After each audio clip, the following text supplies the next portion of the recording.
the greatest sports debate show on the For the first time since 2016, we have got a Game 7 in the NBA Finals. championship rings. Starring Brandon The Philadelphia Eagles are Super Bowl champions. Let's welcome the championship ring.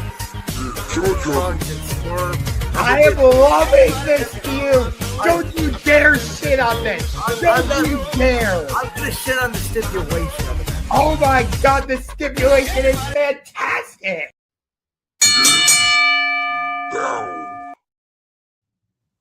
Well, it is a Tuesday. We are back. It's a loaded championship rings. We have almost every sport in the world to talk about tonight. And at least for right now, Mr. Josh Ungar, our connection looks pretty good, unlike last week. Yeah, I would say so. You want to bet on that though? So great transition here as we begin our first topic. Obviously, not the most funny or fun topic in the world. We're going to get to all the things that happened in sports or that's happening in sports over the weekend. Obviously, though, this news came down last Thursday, about 48 hours after we had done Tuesday's episode of Championship Rings. And I said it today on Brandon's World. I think there is a little bit of an overreaction, in my opinion, to this. I don't think we have all the details yet. Obviously, I think there's a lot to unpack when it comes to the poker situation, specifically when it comes to Damon Jones and Chauncey Billups, among others. There seems like it's a little bit of a separate issue, though connected to the Terry Rozier issue when it comes to him betting on unders. There's been a lot of innuendo and speculation that the NBA may try to ban betting on unders in general because, betting on overs is okay because you would have to try that, especially like if you're a rebound short or a point short or whatever, you can do what it looks like Terry Rozier may have done, which is purposely not play well to hit those unders. We've been seeing more betting scandals around leagues. Obviously, our own Cleveland Guardians have dealt with one this season. I think there is an overreaction to it among the national media. I don't think it's going to change the way betting is in this country. Listen, some people bet more than others. Some people don't bet at all. I have been I don't want to say gambling expert, but I am certainly more involved in the betting aspect, if you will, of sports than Josh. And I respect everybody's take on it. To me, it is on you as a person to know what you can risk. There is a reason why there is the little disclaimer at the end of every ad about betting, about the hotline. And I don't think there should be a seismic shift in how we view sports because this is the new era we live in. And I think it's quite frankly dumb on these individual parts to think they're going to get away with it because you just simply aren't. I think that there is an aspect of obviously the NBA is trying to maintain integrity of the game, especially with the Terry Rozier situation because it looks terrible. That's why the league gets all these reminders and these rules in place that you cannot bet on your own sport. But at the end of the day, whether the punishment's going to be severe or whether there's not a punishment at all, I don't think we know enough details yet to know. And I think the world is just going to move on to status quo. But that's enough for me. I'm going to let Josh take the floor. So I don't have all the details to really comment on everything. I personally don't gamble, though I do pay attention to the plus minus in terms of like the spread. So like I was looking at the Browns Patriots game, for example, last week, and I thought it was interesting that New England was favored by 6.5. Like that's how I look at it, is not the gambling aspect as much as I do the plus minus side of the equation. Because for me, gambling just doesn't really do anything for me. I want to just be able to enjoy it. And for in my opinion, if you're gambling on it, it takes a little bit of the enjoyment out of the game because you're like, I want this to happen, and maybe others have various opinions. I get it, but it's like if, for example, Jared Allen doesn't get 10 rebounds in a game and you lose the bet, you might not enjoy the Cavs game as much, for example. That's how I view it. But my biggest takeaway from this is the Chauncey Billups part of the equation. And here's why.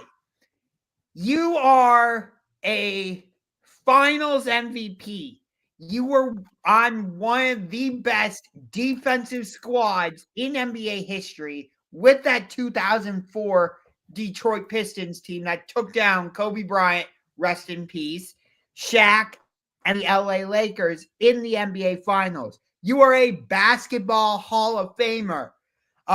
You hit some of the clutchest shots in NBA history. There's a reason he got the nickname Mr. Big Shot. And you're going to throw that whole thing away because of gambling? What are we doing? So the Chauncey Billups part of the equation is bigger for me than Terry Rozier. Just because, again, Chauncey Billups won finals MVP. He was a huge part of the reason why the Pistons took down the Lakers in that 04 NBA Finals. Again, he hit some of the biggest shots in NBA history. There's, like I said, there's a reason he got called Mr. Big Shot. Basketball Hall of Famer. Current head coach of the Portland Trail Blazers.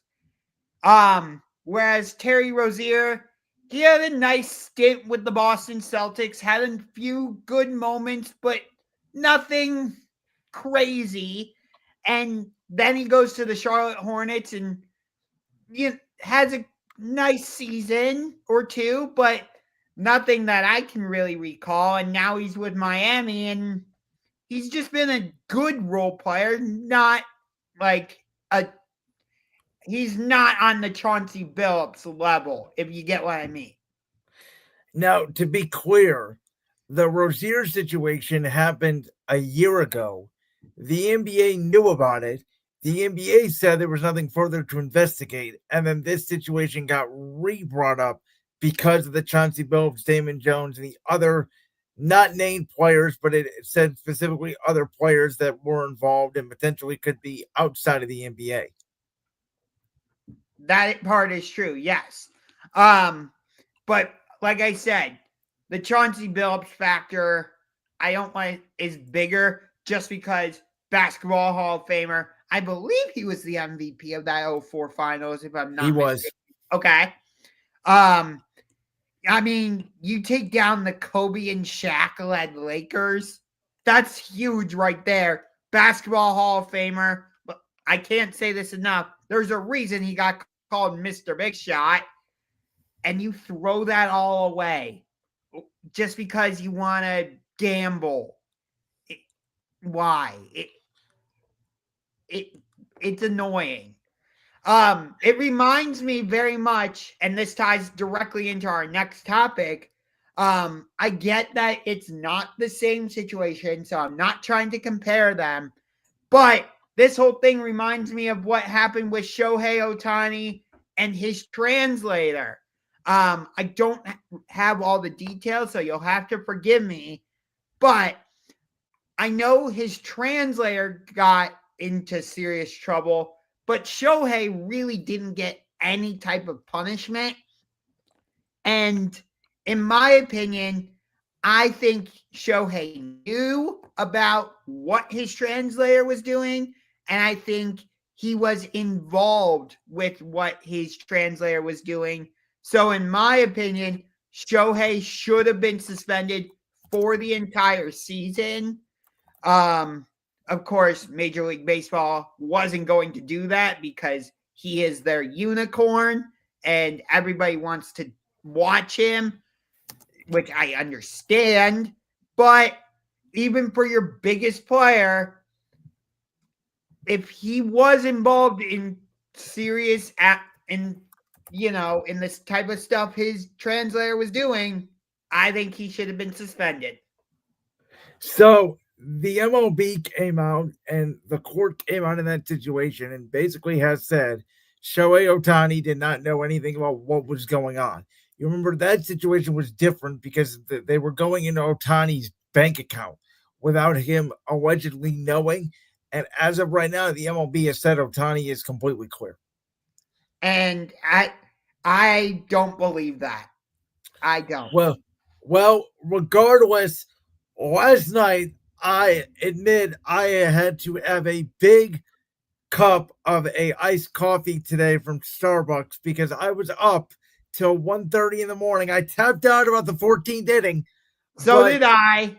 Of a historic game 3 of the World Series between the Dodgers and Blue Jays, back and forth. And obviously, when you get to the 14th inning, anything can happen. It's a game both sides can win or lose at multiple points. I think the biggest thing that comes out of game 3 for me is that you mentioned Ohtani a little bit earlier. Whatever you may think of him, I think he is now undisputably not only the best player in baseball today, I would already give him the MVP, even if the Dodgers were to somehow lose this series, because I think his value now is incredible to the point where the Blue Jays have basically admitted they will put up the 4-finger hands and walk him to first base every time. He is pitching tonight, and that is a huge advantage for the Dodgers because they have a weapon to deploy. The Toronto Blue Jays do not. Shane Bieber, who is coming off Tommy John surgery, is going to have to, in my opinion, pitch at least 7 innings and give up 1 or no runs to give the Blue Jays a chance. The Blue Jays are a great team. They've proven their ability to come back. They had a great bottom of the 6th inning in game 1 to take that 1-0 lead. But this series has just shown how talented the Dodgers are. And the scary thing for Toronto is, Josh, we both said going into the postseason, the Dodgers were not going to make the World Series. It wasn't because of their talent, but we both thought their bullpen may have been the weakness of the team. And last night, they pretty much got a full game out of their bullpen, and that was followed by a complete game in game 2 by Yoshi Yamamoto, who may be right now the best pitcher in baseball going back-to-back complete games. It's going to be very tough, in my opinion, for the Blue Jays to now win 3 out of the next 4 games to win this World Series. Well, thankfully for them, 2 of those would be back in Toronto. If they can get it back there for a game 6. Honestly, tonight's a must win for Toronto. You don't want to go down 3-1 against this Dodgers team. But here's an interesting thing.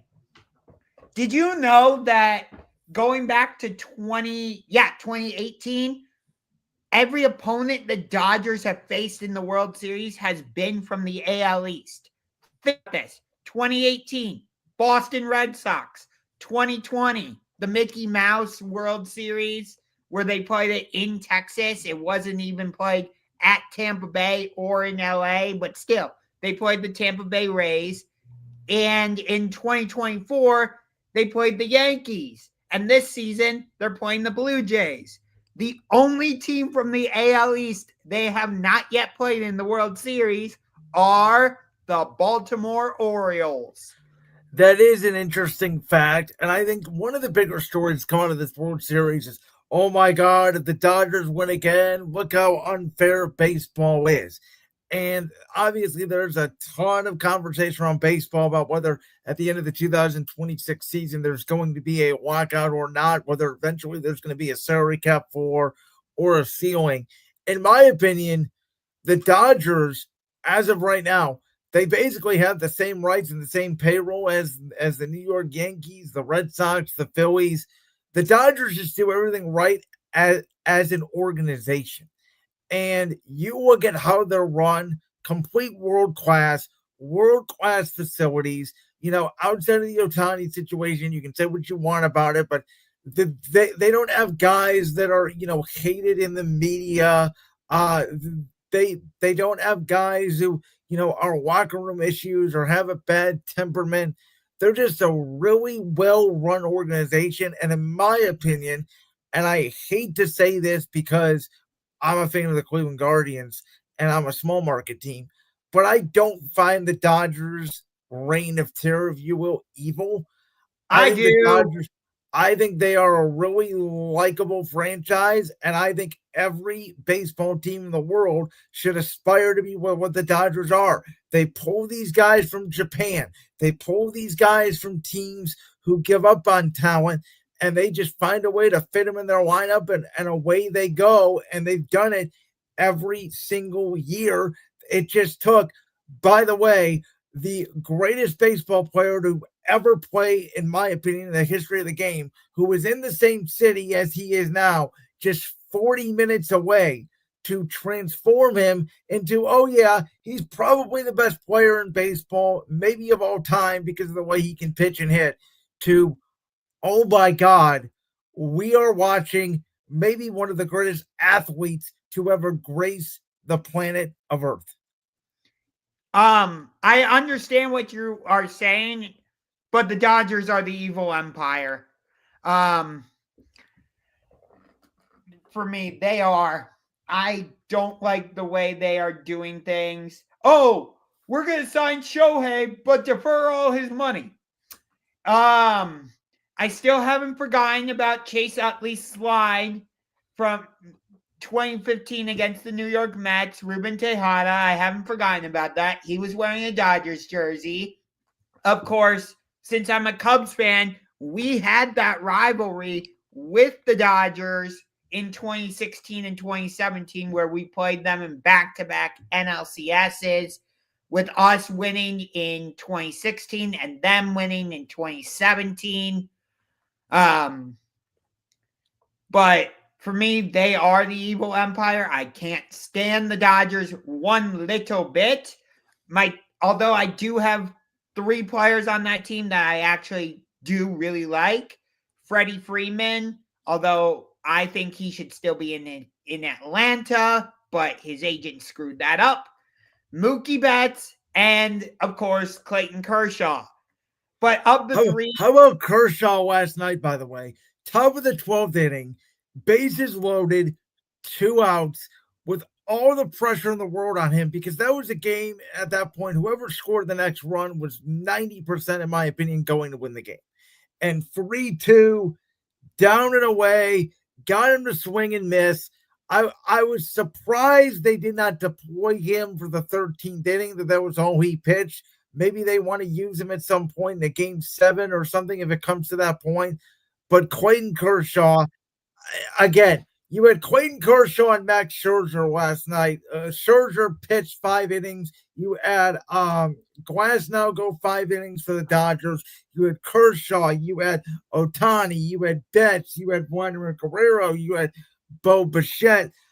You had guys getting thrown out of the plate by miles. I think the Blue Jays third base coach needs new contacts or needs glasses. I don't know why he was sending all those players in extra innings. I did like the play where Vlad was able to come home and score safely just by slapping his hand on home plate. And then the following inning, this was the moment of the night to me, outside of obviously the 14-inning home run by Freddie Freeman. So Shohei Ohtani comes up to bat, right? And the Blue Jays just have a mound visit where they're talking about how to pitch to him. And I'm saying, why? Just put the 4 fingers up. It's a 1-run game. You don't let the best player in baseball beat you. And the Blue Jays, on the very first pitch after that mound visit, they throw a fastball right down the middle to Shohei Ohtani. Bang, home run, his second of the game. And at that point, it's 5-5. I mean, how, again, if the Blue Jays come back, let's say the Blue Jays win the next 3 games. Let's say they go up 4-2 and they somehow have an historic comeback. To me, I don't care who wins the series. I think the MVP is the best overall baseball player on the field, and that's the Dodgers starting pitcher / home run guy who reached base 9 times last night. That's unheard of. I don't care if it took 14 innings or not. 9 times he reached base in a baseball game. Well, the game ended up going 18 innings, actually, and it ended. That's what I mean. Yeah, 18 innings. So, on average, every second at bat, he was on base. Think about this. They played basically 2 full games last night. 2. They did. In fact, they did. Not basically, they did.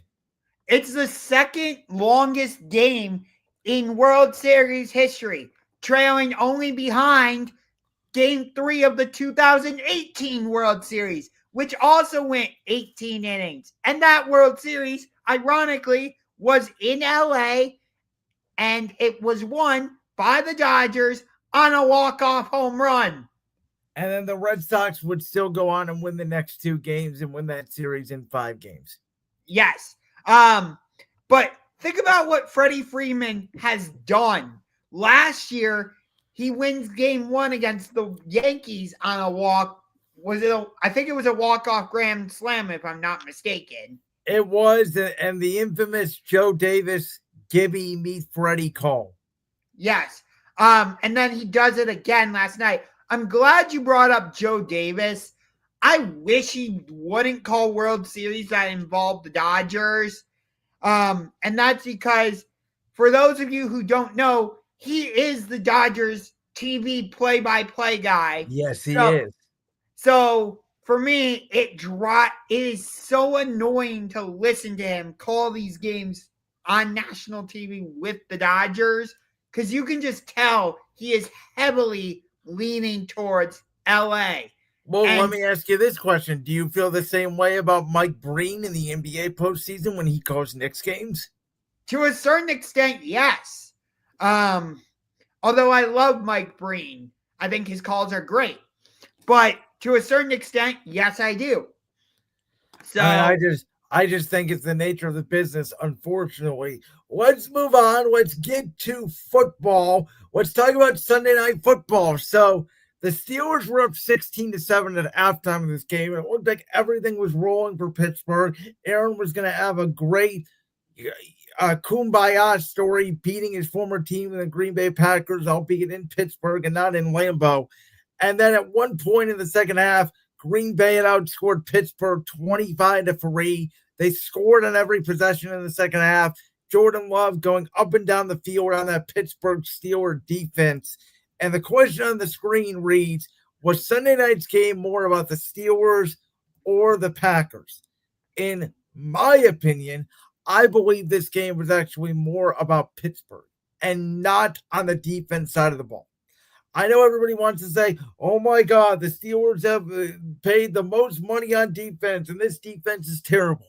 Well, yeah, because they spent a lot of money on old corners. And Jalen Ramsey, who has not looked the same really since his Rams days when he won the Super Bowl back in Super Bowl 56. Darius Slay, who has not been the same since he won the Super Bowl last year with my Philadelphia Eagles. You have TJ Watt and Alex Highsmith, who are not getting after the quarterback as consistently. But in my opinion, the reason for that is because of the offense. And early in the season, we praised Aaron Rodgers and the Steelers, how they were getting the football out of his hands. They were to run the football effectively with Jaylen Warren and Kenneth Gainwell. And that is true. But you look really hard at who the Steelers have beaten this year. It's the Patriots, who it took them 5 fumbles to win that game. They beat the Jets week 1 in a shootout. They beat Minnesota without their offensive line and a banged-up Carson Wentz, and it took almost a miraculous Minnesota comeback. And then they beat the Browns, who can't move the ball on offense. So No, they can't. The Browns are inept on offense. We'll get to that. So to me, Pittsburgh, I know we're going to talk about the defense. The defense wins championships. They, outside of DK Metcalf, they do not have another reliable target down the field. Pratt Freiermuth has not been the same this year. They're running a lot of 3 and 4 tight end sets. It's very unconventional. To me, I know Steelers fans don't want to hear it, but they miss George Pickens. if they add both George Pickens and DK Metcalf to stretch the defense, then I believe the offense would look different. Aaron's getting rid of the ball because it's the way the plays are designed because they cannot go down the field. And when their offense in the second half is going 3 and out, 3 and out, 3 and out, and you add the old defense on top of it, even though they're making a lot of money, that is what's happening in Pittsburgh. They're getting exposed by good teams the same way they've been getting exposed by good teams since the last decade because they have not won a playoff game in about a decade. Okay, so before I directly answer the question on the screen, let me say this. Aaron Rodgers had the opportunity to join Peyton Manning, Drew Brees, Tom Brady. I'm not sure. I think there's 1 or 2 other quarterbacks who have done it to beat all 32 teams in the NFL. And he did not do it, obviously.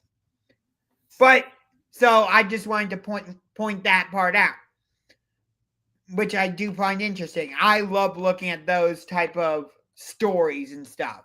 Those are more of the stories that attract my attention. But Montana, maybe Montana or Steve Young could be up there. Yeah, I think there's 1 or 2 other names, but I know Drew Brees has done it. Tom Brady did it after he went into New England and beat the Patriots with the Buccaneers, and Peyton Manning has done it.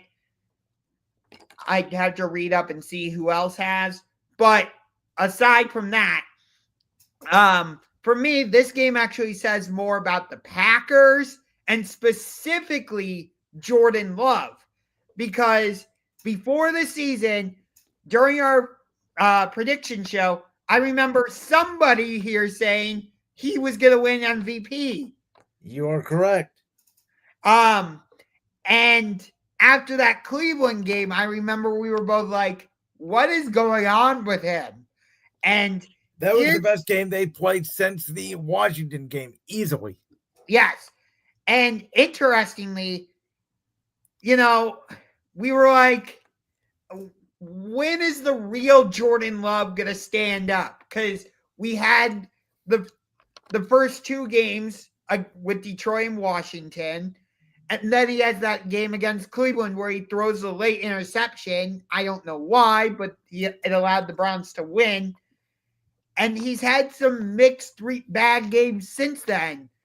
So for me, it says more about Jordan Love and the Packers because it seemed like he found his groove offensively again.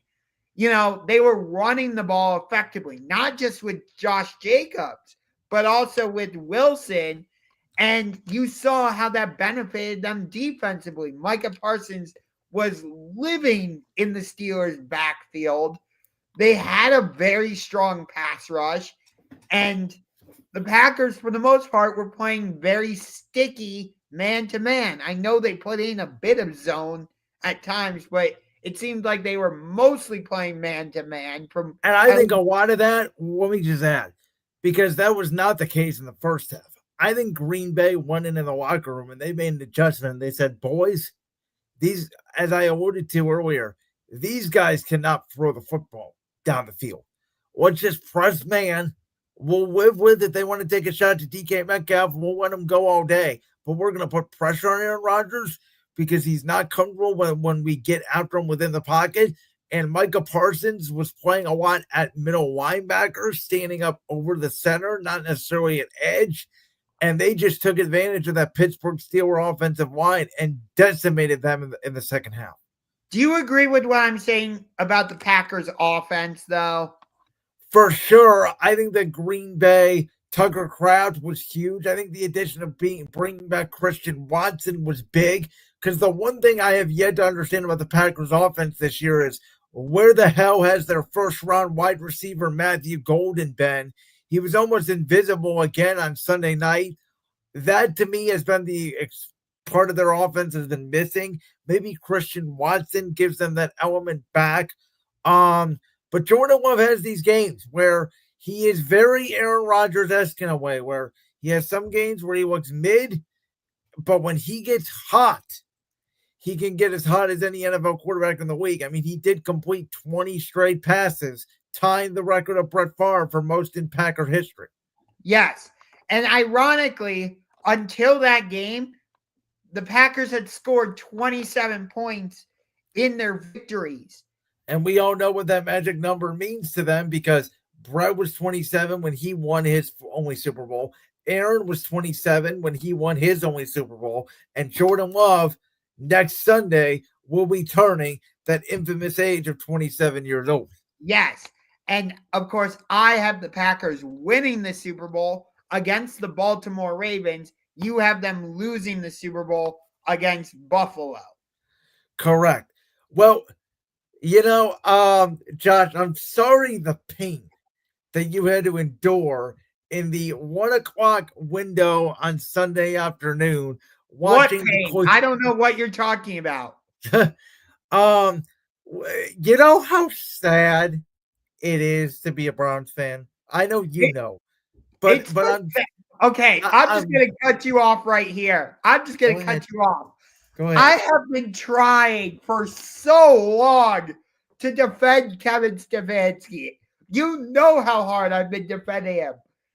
But, like, Myles Garrett goes out and has a 5-sack performance against Drake May, who, by the way, I have number 1 in terms of my MVP candidates right now. Hot take, I don't even have Patrick Mahomes in my top 5 in terms of MVP votes right now.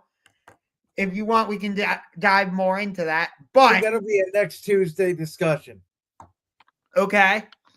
But, Myles Garrett goes out and has 5 sacks against Drake May, and you only muster 13 points. Really 6. I mean, come on. Or 7. The touchdown at the end of the game was garbage time. Oh, I know. I have a feeling that by the time we get to week 14 when the Browns host the Titans, Shador is going to be playing. It feels inevitable at this point. I mean, he should be starting right after the bye week, but according to the head coach, it's going to be Dylan Gabriel. I've been trying so hard to defend Stefanski, because of he's a 2-time coach of the year, got the Browns into the playoffs twice. But each week, it feels like that argument is just eroding away.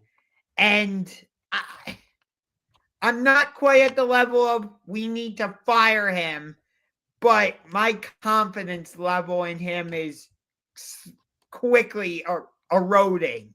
But here's my bigger thing. We gave Myles Garrett a huge extension over the offseason. Big, big mistake. We should have traded him. And even though he has a massive contract now, I get it. And he's the cornerstone of our franchise. I don't care. I am going to say it. We need to trade Myles Garrett. He is becoming the defensive version of what Joe Thomas was for the Browns. Here's what I mean. I get it. Joe Thomas went on to be one of the greatest offensive linemen in NFL history. Top 5. He played 10,000 consecutive snaps. He has a bust in the Pro Football Hall of Fame. I understand all that. I acknowledge all that. But do you even realize that he only had 1 winning season, and that was his rookie year? I think we discussed this a couple weeks ago, Brandon. The Browns went 10-7 and missed the playoffs because the Indianapolis Colts rested all their starters on a Sunday night against the Tennessee Titans. Yes, that was back in 2007 when we played the San Francisco 49ers. Yes. Derek Anderson had a career day. It was a blowout for the Browns, and you were waiting on Sunday night. And the Colts had already the number 1 seed locked up. There was speculation that maybe they might play because they don't want their guys rusty for 2 straight weeks. And they basically tanked a game if you can take a game in the NFL. I think that was the 2007 season. If I'm It not was the 2007 season, and Vince Young was the starter for the Tennessee Titans. okay. So that was the season where where the Giants went on to win the Super Bowl, if I'm not mistaken. Yes, you are correct. Okay. Think about how many different head coaches Joe Thomas went through. Good God. Romeo Crennel, Eric Mangini, Rob Trzcinski, Mike Pettin, Hugh Jackson. I'm trying to think. Pat Shermer, Freddie Kitchens, Greg Williams. Yes. Think about how many different starting quarterbacks he had. Colt McCoy, Derek Anderson, Charlie Fry, Brandon Whedon. God, I'm going to throw up. Brady Quinn. Yeah. God, I'm going to throw up saying this name, but Johnny Football. Myles Garrett is going through the same damn thing. I know we've made the playoffs twice, but guess what? He's had to go through a number of different head coaches. Maybe not quite as extensive as Joe Thomas, but still. Can I say one thing, though? The difference between both those guys? Myles Garrett made his decision.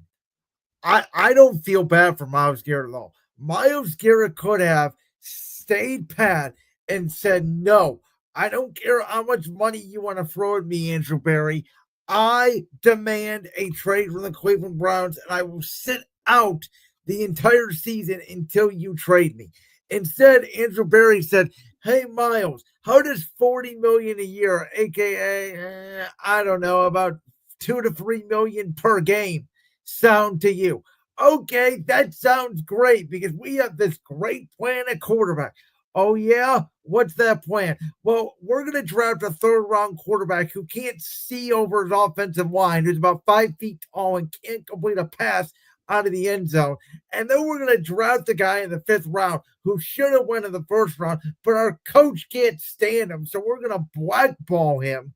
Doesn't that sound like a great plan, Myles? And Myles said, where's my check? Where do I sign up? So I tried warning you this was going to happen before the season. They have talked, them being Andrew Berry and Kevin Stefanski, more about a certain predator starting a football game this season. Oh, God. More than they have about Shedeur Sanders. And I'm not telling a lie. So that, to me, this organization is a complete joke. They need to start anew. Andrew Berry needs to go. Kevin Stefanski needs to go. If you can force Jimmy Haslam to sell the team, you force Jimmy Haslam to sell the team. This organization needs a Washington Commanders-esque complete clean out to scrub the dirt that's been on these two guys ever since really the end of the 2023 season, because they somehow took that momentum that Joe Flacco gave them where they made the playoffs to deciding that Deshaun Watson's our guy, which for whatever reason, I don't know if it was a rebellion from the locker room, if it was a rebellion from somewhere, but that decision to move to start Watson in the 2024 season has loomed over this franchise ever since, and it's not going to get better until everybody that was involved in that decision is completely removed. Remember when I said last week, oh, the Browns could possibly get up to 8 wins? No. So Dylan Gabriel, just put it in perspective for you, is 3rd worst graded quarterback in the NFL this year, Pro Football Focus. Do you want to take a guess who the other two are? God. Not Bryce. I'm going to say Bryce Young is not there. Tua. No. This was going into Sunday, by the way, so it doesn't count how the Dolphins somehow beat the Falcons 34-3. Okay. So Tua is not on there? The other two quarterbacks, one of them is the number 1 overall pick in the draft, Cam Ward, who absolutely has no help whatsoever in Tennessee, and they need a complete reset of everything God knows hell in football. You want to know who the other one is? Wait, Justin Fields. No. Even after his owner like threw him under the bus? He's statistically better than Dylan Gabriel. Okay, that's oh God. I've been trying to defend Dylan Gabriel too, because I loved what I saw out of him last season at the University of Oregon. Especially, I did not. I told you. I thought he was a college quarterback, and that's about it. I knew he wasn't going to be a real NFL quarterback. Okay, the other one is Jake Browning. oh good God. So that's who Dylan Gabriel is ranked above. He's ranked above Jake Browning, and he's ranked above Cam Ward. That's it. Oh Lord, Lordy, Lord. Oh God. So, by the way, your number one receiver, Jerry Jeudy, 2 targets, 0 catches, 0 yards. Looks like he quit on the team to me. He looks like an absolute shell of himself of what he was last year. And he dealt with Watson and Snoop Huntley and who was the other guy? Dorian Thompson Robinson. He actually caught balls from DTR last year, and Dylan Gabriel can't seem to see him. Good God. That week 10 game in New Jersey between the Cleveland Browns and the New Jersey Jets is going to be absolutely atrocious to watch. Well, I mean, the Jets did somehow put up 37 points against the Bengals. I have no idea what the hell happened in that game. By the way, before we get to that, rest in peace, Nick Mangold. Huge. Absolutely. That's a tremendous loss for the Jets organization. He was one of the best offensive linemen I've seen, especially at center. I think, wasn't he part of those 2 Jets teams that went? He was the starter in both the 2009 and 2010 AFC Championship games. That's what I thought. He unfortunately passed away on Sunday. So for the Jets to win that game against the Bengals, more power to them, honestly. It did feel like destiny. All right, let's start some actual good teams. So we got 2 big matchups this week in week number 9. One of them being the 7-1 Indianapolis Colts. Yes, that's a real statistic against the 4-3, the team we talked about a little bit earlier, the Pittsburgh Steelers at Acrisure Stadium in Pittsburgh. Yes.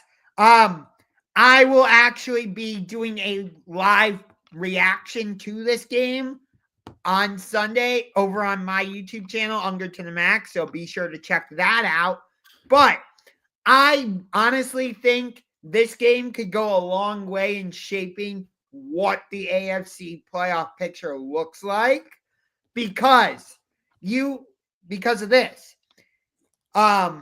Indianapolis still has to play at Kansas City later in the season. I would not be surprised if that game, by the way, gets flexed into either Sunday Night Football or Monday Night Football. But Indy is currently the number 1 seed in the AFC right now at 7-1. I know before the season, I thought they'd be the worst team in the AFC. So what shows what I know, for God's sakes. But you have Pittsburgh, who is coming off of back-to-back losses against the Packers and the Bengals before they had won against the Browns, which isn't that impressive considering, well, it's the Browns. And now you come off giving up, 35 points against the Packers, if I'm not mistaken? And you gave Tucker Kraft, a Rob Gronkowski, Travis Kelce type performance. And now you have the Daniel Jones, who I have number 2 in my MVP voting. That's surprising coming from you because I thought you would have gave it to Jonathan Taylor, who I think is more in the MVP conversation than Daniel Jones. Well, the only reason I have him over Jonathan Taylor, as much as I love JT, is just because of the narrative surrounding quarterbacks, of how valuable they are. No, it's true. I think the difference here, though, was JT has 16 touchdowns. No, if it were up to me, I'd rather vote for JT over Daniel Jones. But in this case, people, because of the narrative of, oh, the quarterback's the most important position in football. It by default it has to go to Daniel Jones first, then Jonathan Taylor. By the way, I have Jordan Love number 4 in my MVP standings, followed by Matt Stafford at number 5. So here's the thing for me. I think the Colts are the third best team in the AFC. I think I would not pick them to beat Buffalo because Buffalo to me has Josh Allen, and outside of Patrick Mahomes, I'm not picking anybody to beat Josh Allen. And I would not pick them to go into Kansas City. I think Indy is probably another receiver and maybe another corner away. I think they're a really good team. I think they're a great story. I think they have a chance to get the number 1 seed, which I think will help a lot. Because the one thing I think they may be able to do on both Buffalo and Kansas City to give them a shot to win games is to run the football with Jonathan Taylor and that dominant offensive line. Shane Steichen has been mastery this season. He looks in the form he was when he took the Eagles to Super Bowl 57 as the offensive coordinator. I said going into the year, this Colts team could be good. I just did not know how good Daniel Jones is going to be. And to me, I look at this matchup against Pittsburgh, and again, the Steelers have not beat a winning team yet this season. I think Indianapolis has the decided advantage on the offensive and defensive lines, and as long as they keep Daniel Jones clean, I know Pittsburgh's going to play angry. I know they're going to be mad, but we thought that the same way against the Packers. Don't be surprised if this game ends up with the Colts winning by more than 1 possession. See, I think this game could be close, actually, because everybody's dismissing Pittsburgh, and you got everybody putting Indianapolis at least top 3 in their power rankings, it seems like. I'm not dismissing Pittsburgh. I just think the Colts are that good. I mean, they're a 3-point favorite in Pittsburgh. I'm not saying you are dismissing Pittsburgh. It just seems like most people are now dismissing Pittsburgh, especially because it sounds like Lamar's going to play on Thursday against the Dolphins. And also, you know what's crazy about that? The Ravens at 1-1-5, where they were last week when they beat the Bears with Snoop Huntley, at 2-5 right now. They are 2 games back of the Steelers in the AFC North. And Vegas, we talked about the betting odds earlier and what you look at. The Ravens are currently the favorites to win the AFC North. Yeah, and they still have 2 games left against each other, which, trust me, I will tune into that because for me, Steelers-Ravens is the best rivalry in the NFL. It is a top 3 rivalry in all of sports alongside Ohio State, Michigan, and Duke, North Carolina. I don't care. I will continue to say that is one of the best rivalries in all of sports, whether you like it or not. Here's the other thing, though, too, Josh. The Colts' one loss this year was against the Rams. That was the game that Mitchell tossed the ball out of the end zone, or they might still be undefeated. Yeah. But I think this is going to be a really interesting game. Like I said, I think it could have a major impact on how the AFC playoff picture shapes up.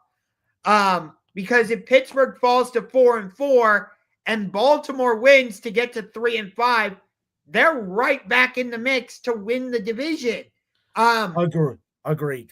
And who's to say that, Jacksonville can't figure it out and they grab one of those wild card spots, and guess who's left outside? I disagree with that. So this is where I look at the AFC playoff picture. In my opinion, the AFC West is going to have 3 teams come out of it. Whoever wins the division and the 2 that don't will be wild cards. And I think that the AFC East is going to have Buffalo or New England as a wild card, whoever doesn't win that division. So I think there's only going to be 1 team out of the South. I think that's Indy. And I think there's going to be one team out of the North, whether that's Pittsburgh or Baltimore. Cincinnati's a long shot, but they can't even beat the Jets. So that I think the AFC playoff picture right now is almost set. I understand what you're saying about Jacksonville, but I'm not taking them over the Chargers. I'm not taking them over Kansas City. And you know how I feel about the Broncos. I think Denver's absolutely better than Jacksonville. I don't think they're better than New England. I don't think they're better than Buffalo. I don't think they're better than Indy. And someone's got to win this division out of the North. And that's why I'm saying this is an important game in how the AFC playoff picture shapes up, because I feel like Pittsburgh has to win this game to stay in the mix with someone. It's not necessarily true because of the division they're in. I mean, we talked about it a couple weeks ago. 8 wins could win them this division. If they win this division with 8 wins, well, that would snap their 10-win streak, or not. They're over 500 streak. Yes, which would be really weird, but it would be and they get a home playoff game against probably Denver or the Chargers, if I had to guess. Didn't Seattle do that a couple years ago where they won the division? And they won it at 7-9, and then they beat the Saints. That was the Marshawn Lynch game a long time ago. That's what I thought. Okay. We got to get to the big one, though. 4:25 on CBS. There's really no need to even go over this. All you football fans know what Chiefs Bills means at this point. It will be nationally televised on 100% of the country, so everybody's going to see it, regardless if you get a 4 o'clock game on Fox or not.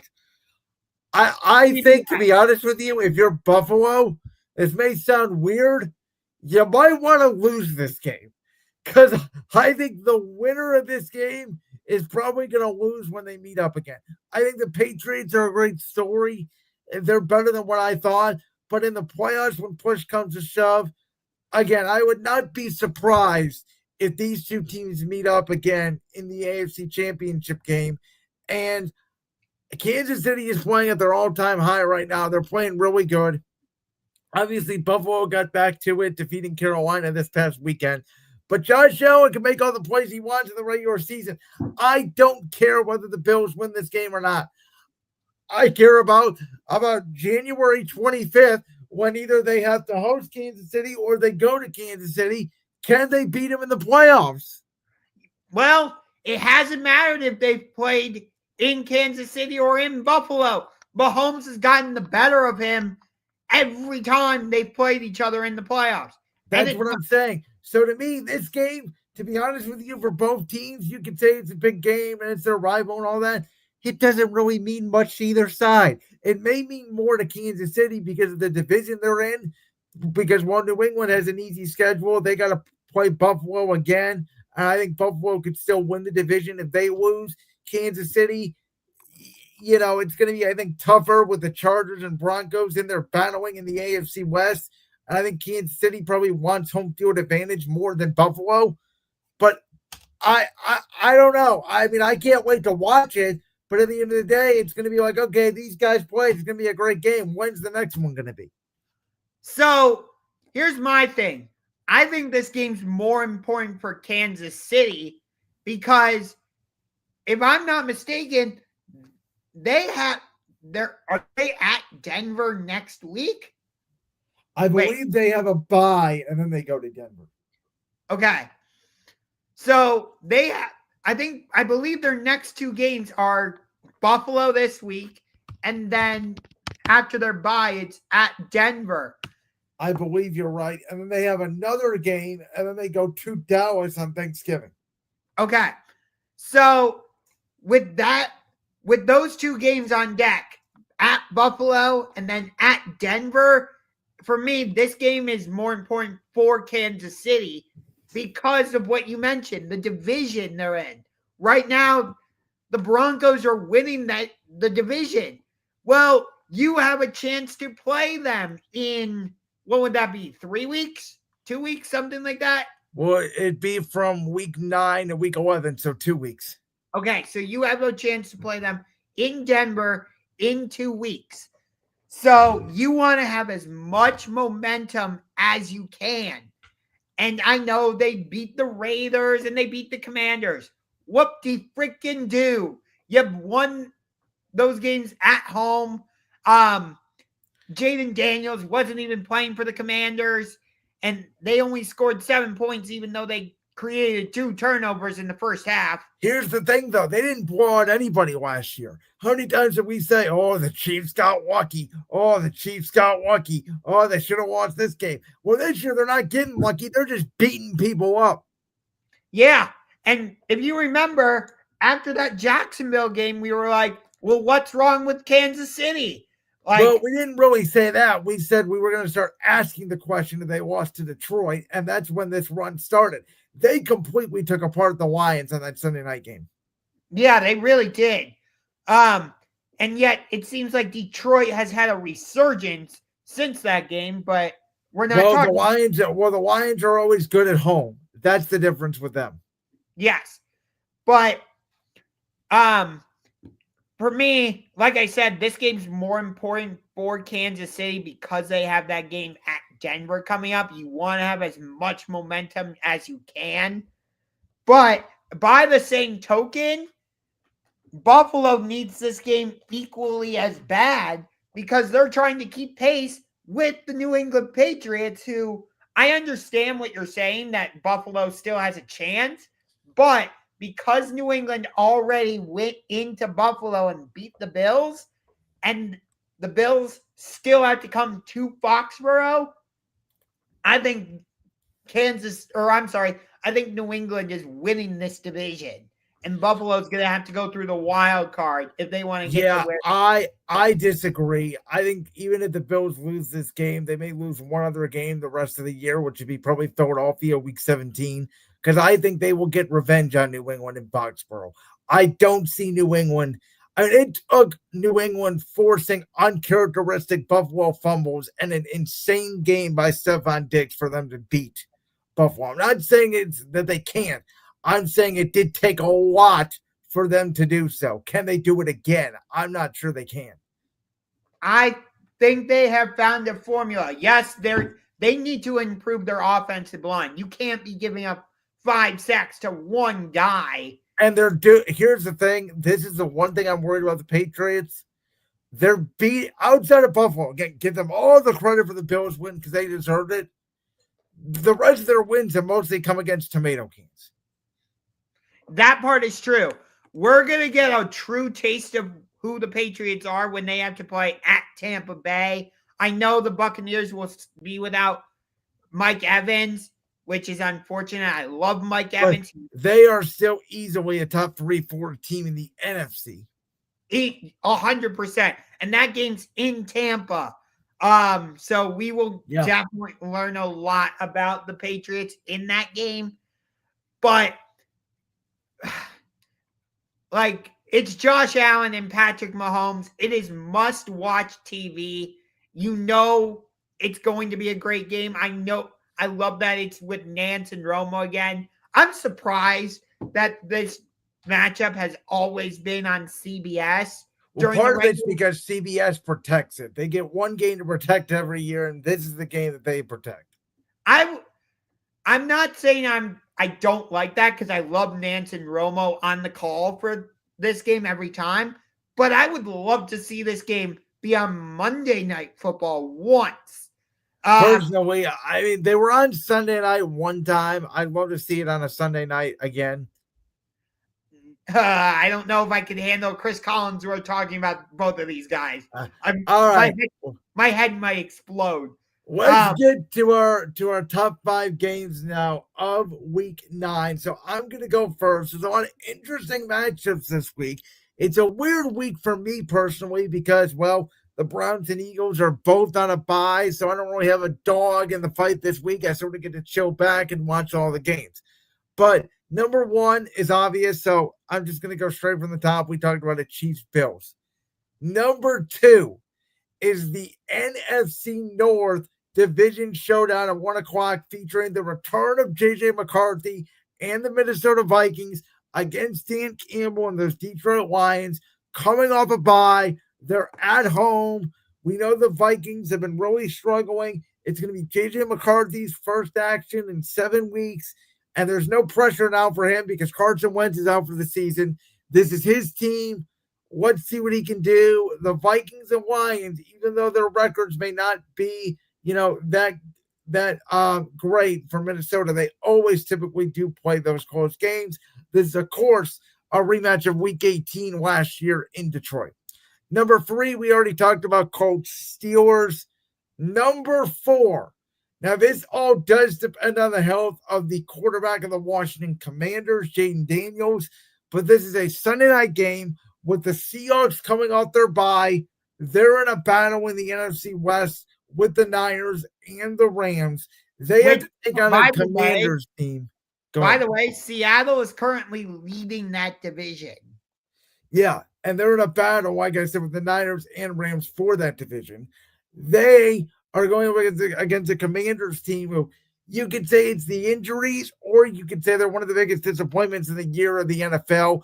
I said going into the year, I did not think the Commanders could sustain what they did a year ago with all those one-possession games. I thought this was bound to happen. Despite Jaden Daniels' injuries and the Debo injury and the McLaurin injury, they just struggled defensively and offensively altogether. So is this really who Washington is this year?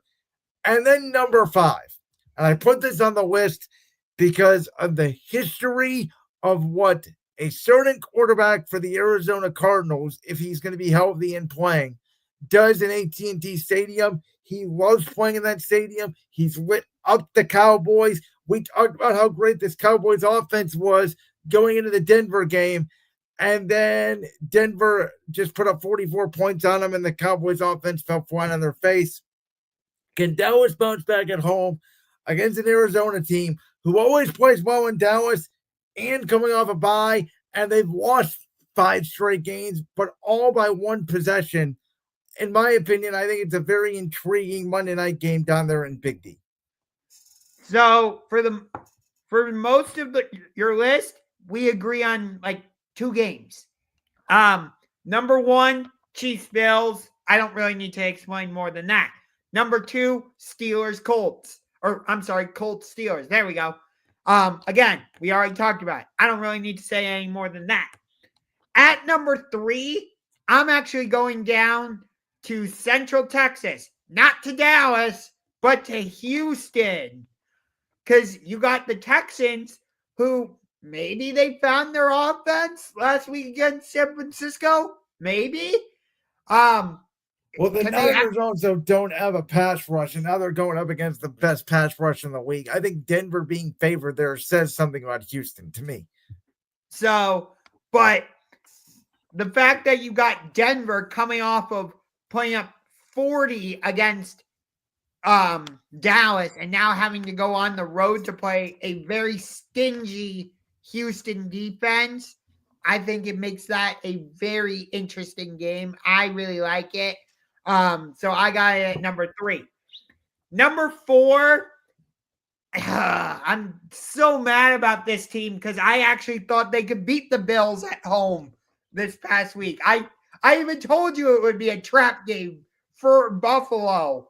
I really believed in what they were doing. You know, they had the game-winning field goal against Dallas at home. They go on the road. They beat the Jets the week after in a very sloppy game. And I'm like, okay, this team could factor into the NFC playoff picture, maybe as a wild card. And then they go and get absolutely stomped at home by the Buffalo Bills. Would it have made a difference if Bryce Young was playing? I don't know. Of course, I am referring to the Carolina Panthers. They are going on the road to Lambeau Field to take on the Green Bay Packers. The Packers, of course, as we talked about, went into Pittsburgh and absolutely beat the brakes off the Pittsburgh Steelers. So it's an interesting place where these two teams are coming from. And my biggest question is, can Carolina find that mojo again on the road against a very difficult Packers defense? They haven't been good on the road all year. That's my thing. If this game was in Carolina, I think it'd be a different story. So I'm very interested in this game. And then at number 5, this is the other game we agree with. Actually, no, we don't. Because even though they just got whooped by the Miami Dolphins at home, I can't figure out this team because they beat the Buffalo Bills on Sunday Night Football with Michael Penix. What was it? Back in week 2, they put on a defensive masterpiece in Minnesota against the Vikings, and you're like, okay, this team has figured it out. And then you're at home against a terrible defense. I thought Bijan Robinson was going to hit his head on the goalpost like 5 or 6 times. And you lose against Tua and the dumpster fire known as the Miami Dolphins. And even though you didn't have Michael Penix, that's why you kept Kirk Cousins, and you didn't have Drake London. I get it, but you put up 3 points at home against that defense? Yes. What? Yeah, I don't get it. And then on the other side, you got the New England Patriots, who I believe have won now 5 in a row. And they are at home again to host the Falcons. And of course, when you have Falcons, Patriots, what's the number one thing that's gonna come up? 28-3. But you talked about it. You don't fully trust the Patriots because most of their wins have come against tomato cans. And I understand that. But for me, I have Drake May number 1 on my MVP ballot right now. If I had a vote, I wouldn't even hesitate. It would go right to Drake May. But I love what they're doing with Hunter Henry. They seem to be using Travion Henderson more in the run game alongside. Barely. Yes. It's more so Ramondre Stevenson, which I don't understand because he still has his fumble. I thought Henderson would at least get catches once the Antonio Gibson injury happened, and they're not using him in the receiving game at all. That I don't understand. Yeah. If you remember, I thought Travion Henderson would win Rookie of the Year because I didn't think it was a bad pick at all. I mean, my pick was Aston Genty. Look where that's going. So I think that's one of the little bit of a minor storyline this year in the NFL is outside of Amari and Hampton, these rookie running backs that had a lot of promise are not delivering. Yeah, I agree. J.K. Dobbins, R.J. Harvey with Denver hasn't quite hit the mark the way I thought he would in that Sean Payton offense. It's been more so J.K. Dobbins because if I'm not mistaken, he's the other running back for Denver. Correct. And I thought Dylan Sampson would be a huge weapon for Cleveland in the passing game, and they just don't use him. Until Quinshon Judkins got hurt. So, I don't know, but I agree. I think very similar to the Carolina Green Bay game that you mentioned earlier. Atlanta's coming in completely embarrassed. I think Atlanta's going to give New England everything they have in this game. I'm not sure it's going to be enough to win the game, but don't be surprised if this is like 23-20 with 2 minutes left and Atlanta's trying to drive down to tie the game. Yeah. Personally, when I look at the primetime games for this week, they all pretty much suck. You got Ravens at Dolphins. No, thank you. Seahawks, Commanders. If Jaden Daniels was playing, yeah, I would actually watch, but not really interested as much as I love Seattle. And then Cardinals, Cowboys, meh. Not really. Well, speaking of someone who's fun to watch, Josh, you may have called it during our NBA prediction show. This guy is unbelievable. And by this guy, I mean Victor Wembanyama, who is completely transforming what it means to be a good basketball player. Because, my God, this guy, are we sure he wasn't created by artificial intelligence? I mean, 6 blocks a game, over 25 points a game, rebounding the ball, taking the ball coast to coast, doing a step back 3-point shot. The dude is putting on a show. I know it's only 3 or 4 games into the NBA season, but we may already be looking at giving this guy the MVP if he stays healthy. I mean, this dude's unbelievable. I can't wait to see him go against Jokic. I don't know when the Spurs play the Nuggets. I don't know either, but I'll tell you one thing that's going to break the internet. When Victor Wembanyama blocks Jokic and sends Jokic to the floor because as great as Jokic is, he can't jump. I think it'll break the internet more so when Victor dunks over Jokic. So I've been thinking about this. So okay. We've had this discussion between who's the best player in the world? SGA, Luka, Jokic, Wemby, name all these guys.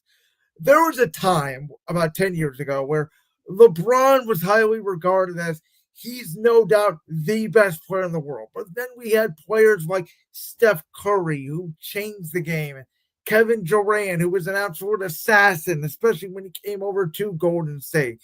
A lot of people said Kawhi Leonard was the best all-around two-way player in the NBA. And I think we're getting into a similar situation in this era, where I think pretty soon, because of his personality, because of his likability, because of his skill, because of everything he brings, I think this guy, Victor Wembanyama, will be regarded as the face of the NBA.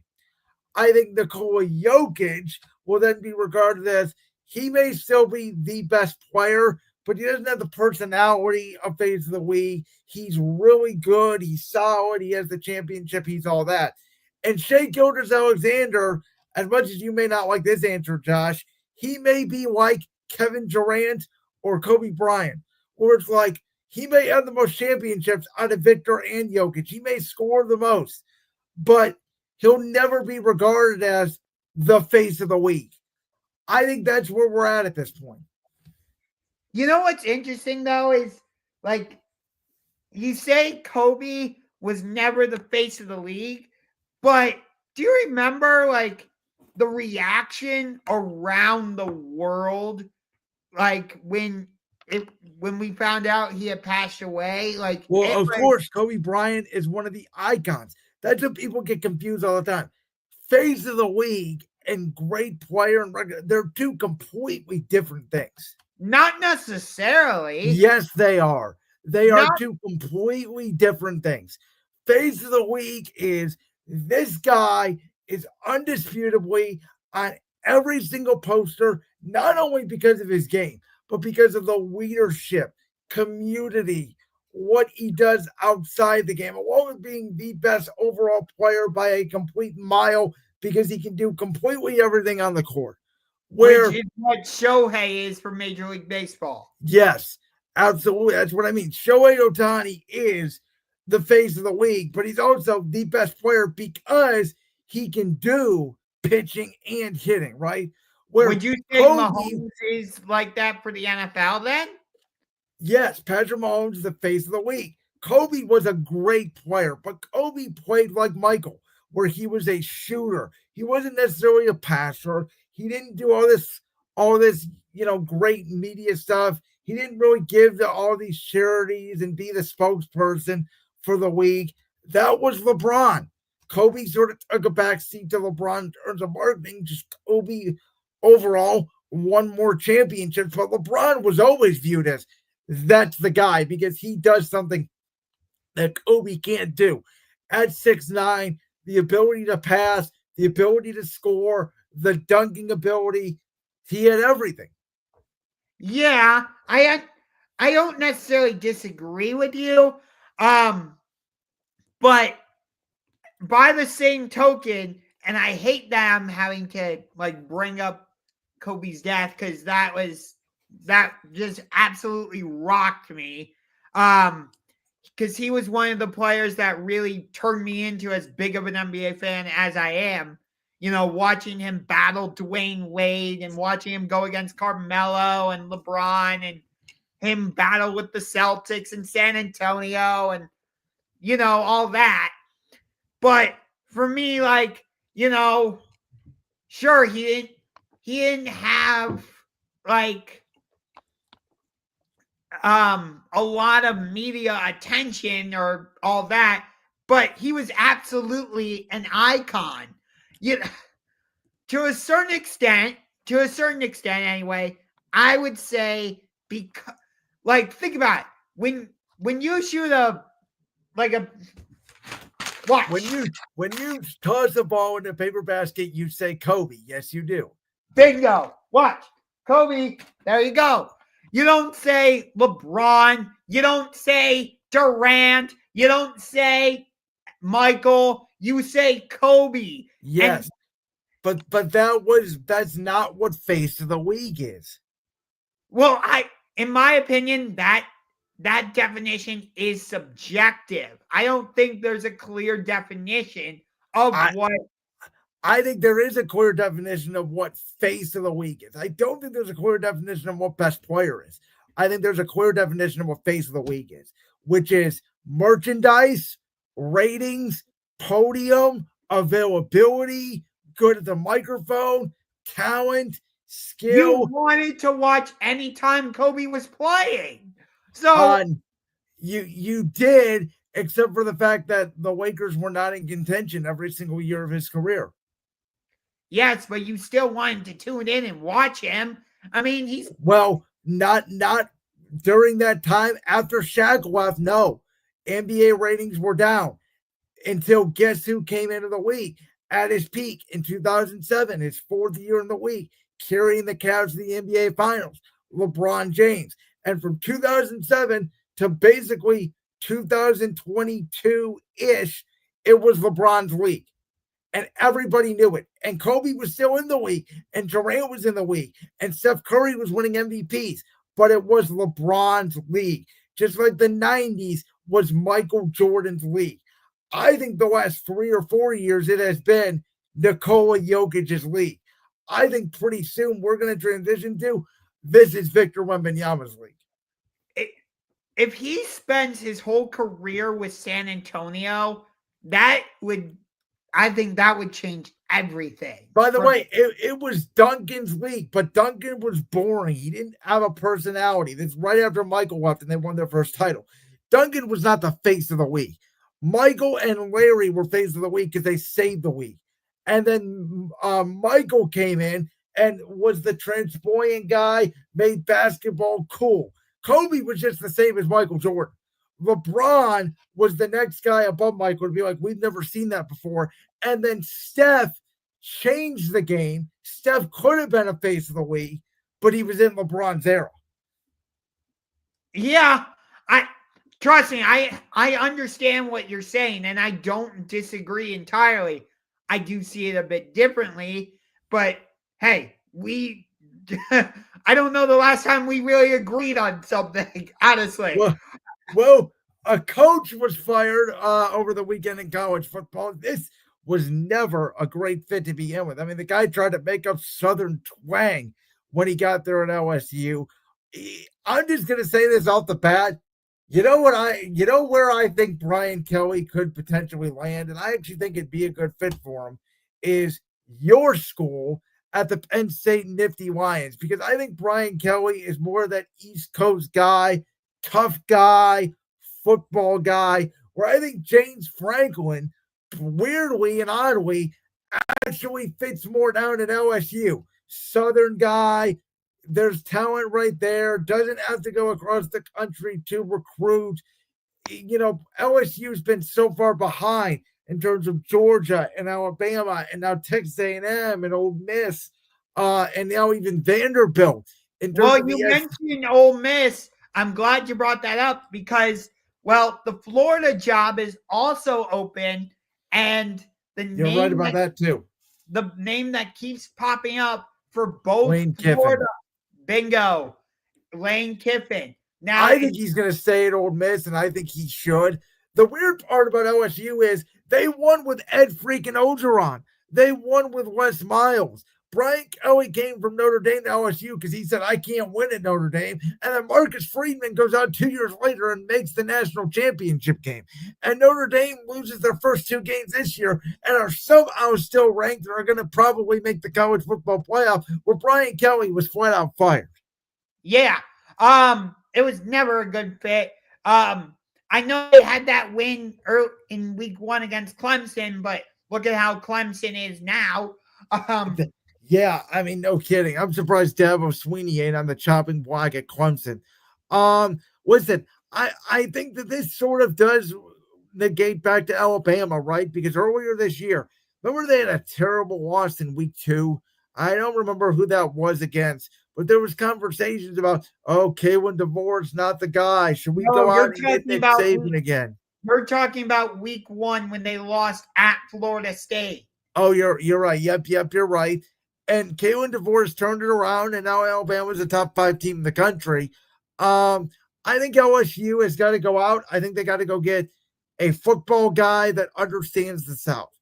And I don't know they necessarily have to swing for the fences on a big name, but if there's a big name out there, I know he was just fired, but I think James Franklin would actually not be a terrible fit. I don't know if he's going to win at LSU because of the competition, but just to steady that ship, because LSU, ever since Brian Kelly was there, in my opinion, has always been overranked.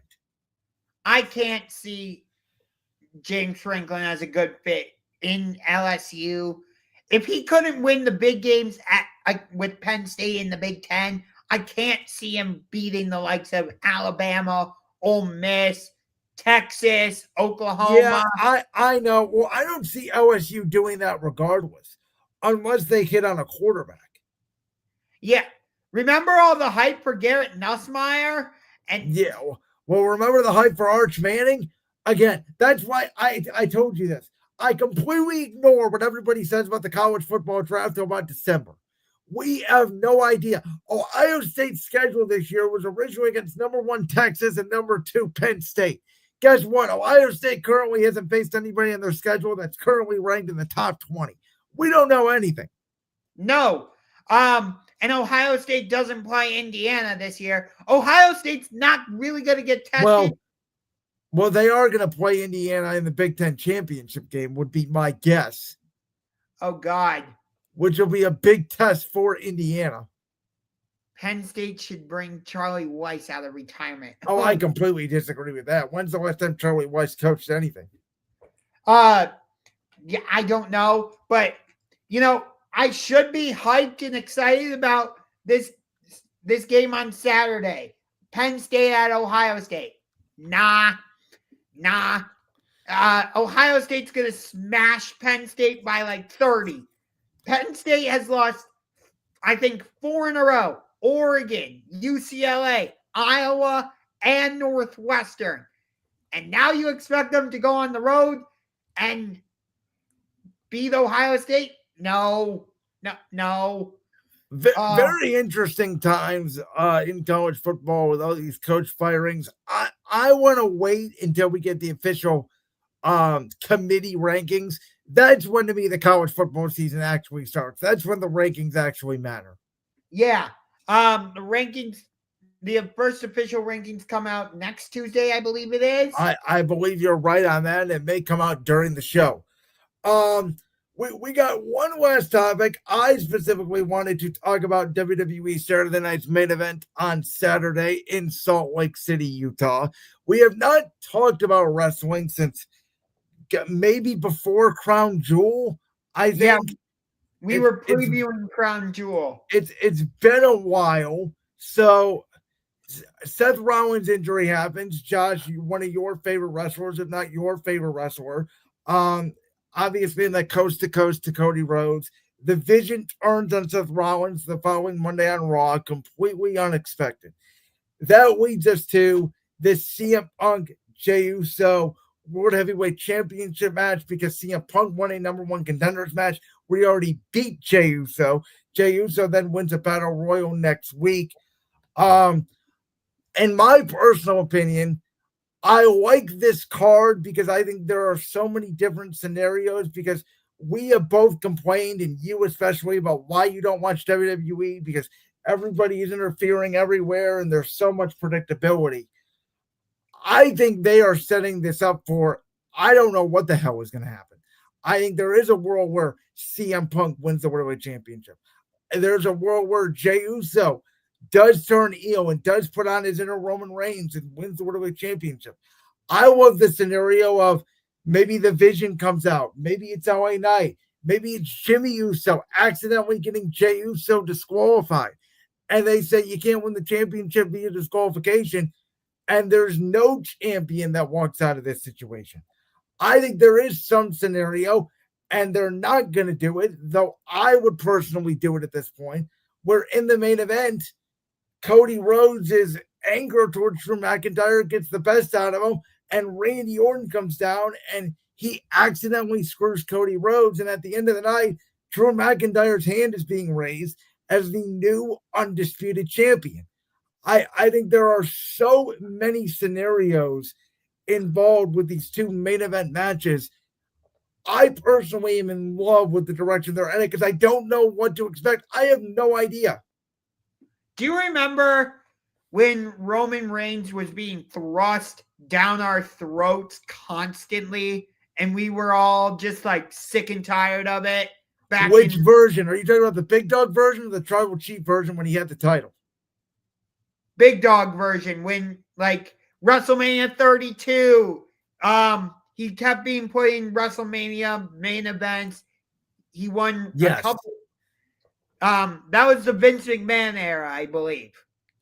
He main evented WrestleMania 31 against Brock. Then he main evented WrestleMania 32 against Triple H. Then he main evented WrestleMania 33 against The Undertaker. Then he main evented WrestleMania 34 against Brock again and lost. Then he took off for cancer, basically. And then he comes back as the Tribal Chief. Yes. But I am talking about the Big Dog version where, as you illustrated, he main evented WrestleMania 4 times in a row. And it felt like he was just being forced down our throats and we didn't want it. Remember, like, he never really got the fan support. Yes.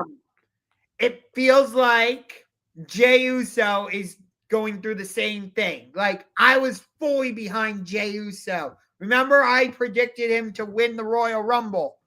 And he did, and he went on to win the World Championship and have a respectable reign, even though it ended shockingly to Gunther on that Raw. He did have some title defenses, and listen, I get where you're going with it, but also Jey is still getting over with crowd reactions. It may not feel like it, but the noise in that arena is still all yeeting. His entrance is still over like crazy.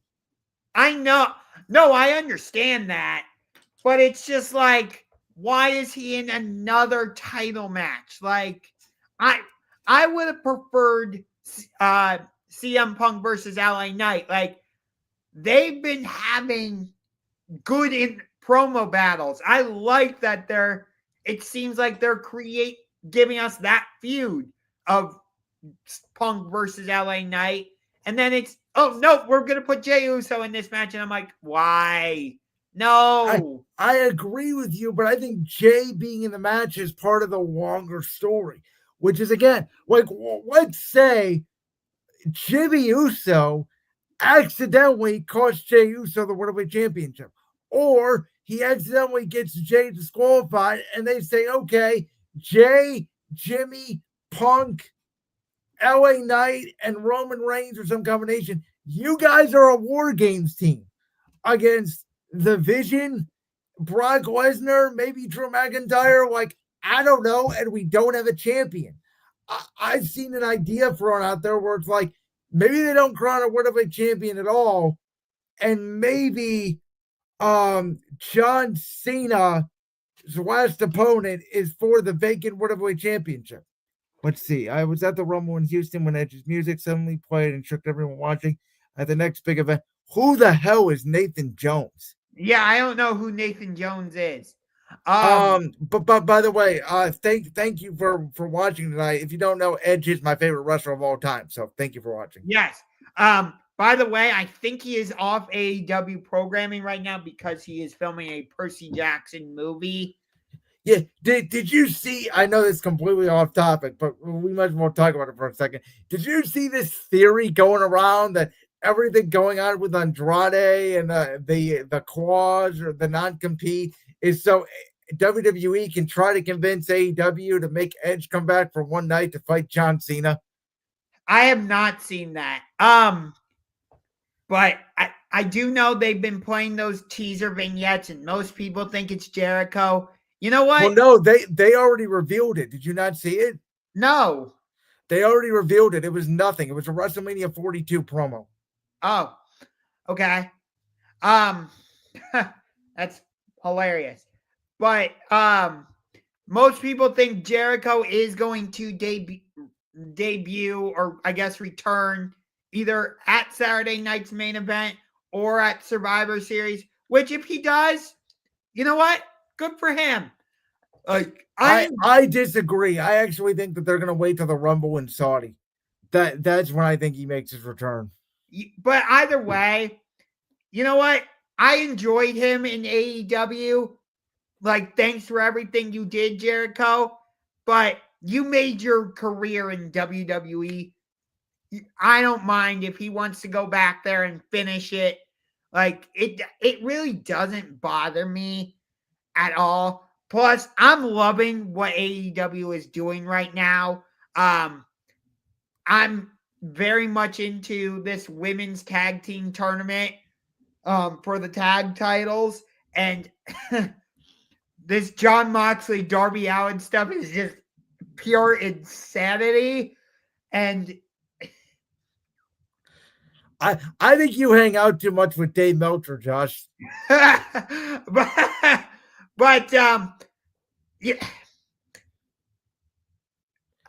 I don't know the last time I watched Raw, honestly, and I tried watching an episode of SmackDown recently, and I just couldn't get into it. I really couldn't. I tried. I gave it a fair chance.